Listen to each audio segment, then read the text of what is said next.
Cuando uno tiene la oportunidad de visitar el templo de la Iglesia Presbiteriana Sinaí de Villa de Cos, Zacatecas,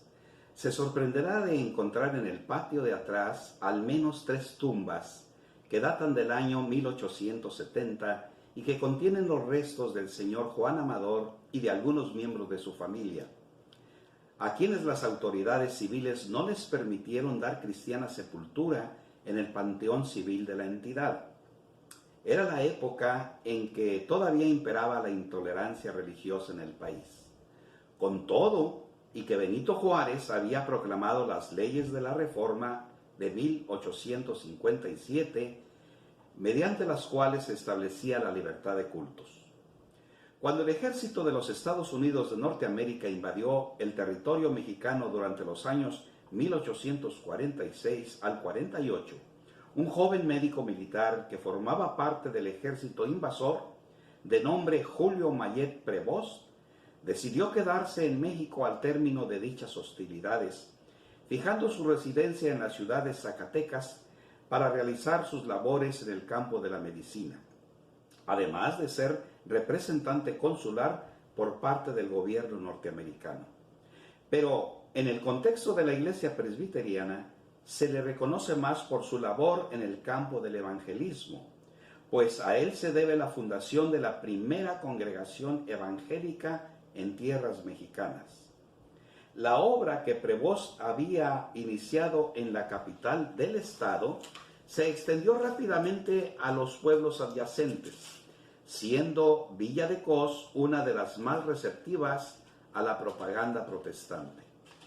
2 personajes en particular deben haber sido impactados por su mensaje evangélico y que después serían piezas claves en la formación de la iglesia de Villa de Cos. El primero, Juan Amador; el segundo, Severo Cosío, cada cual con sus respectivas familias. Cuando abrazó la fe evangélica, Juan Amador ocupaba el cargo de presidente municipal de Villa de Cos. Él fue quien inició el primer grupo de estudio bíblico en su propia casa en el año de 1867, donde al principio se congregaban unas 25 personas. Pero al crecer rápidamente la congregación, él mismo donó el terreno donde se edificó el primer templo protestante, no solamente de México, sino de América Latina. Se inició la construcción en 1869, y al año siguiente, el 12 de junio de 1870, el templo era solemnemente inaugurado. En cuanto al señor Severo Cosío, era un hombre de amplia cultura y miembro del Partido Liberal. Sus cualidades de orador, de político y ciudadano ejemplar le llevaron a ocupar el puesto de gobernador del estado de Zacatecas.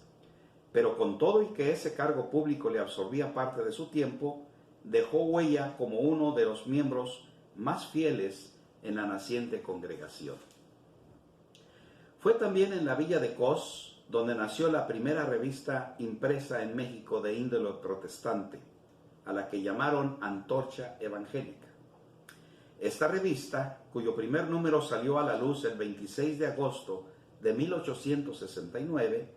fue de valiosa ayuda para la proclamación del Evangelio dentro y fuera de Zacatecas, sirviendo además de enlace entre las otras congregaciones que se estaban formando en el resto del país. Además de los Amador, de los Cosío y de los Prevost, es digno de mencionar los nombres de otros integrantes de aquella primera iglesia,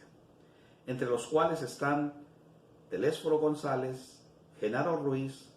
Juan Castillo y sus hijos, los cuales hacían el trabajo de impresores para la revista La Antorcha Evangélica, que dirigía en ese tiempo Elías, el hijo de don Juan Amador.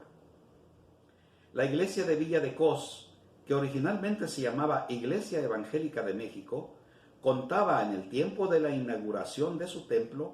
con cerca de 175 miembros adultos, llegando a tener en ocasiones especiales una asistencia de hasta 500 personas. Fue hasta después del año 1872 en que adoptó el nombre de Iglesia Presbiteriana El Sinaí.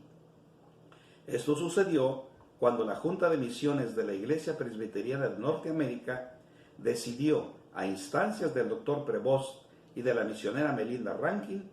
enviar misioneros a Villa de Cos, y más tarde estos misioneros y otros más que se agregaron después no solamente se dedicaron a la labor pastoral de la iglesia, sino también fundaron varias escuelas de educación elemental al servicio de la niñez de Villa de Cos y sus alrededores. Por estas tres principales razones mencionadas, es decir, por haberse organizado la primera iglesia protestante, por haberse construido el primer templo evangélico y por haber salido a la luz la primera revista informativa evangélica, es que considero a la iglesia presbiteriana El Sinaí de Villa de Cos como la Antioquía de México, emulando a aquella primera iglesia de Antioquía del Libro de los Hechos, en donde a los seguidores de Cristo se les llamó cristianos por primera vez.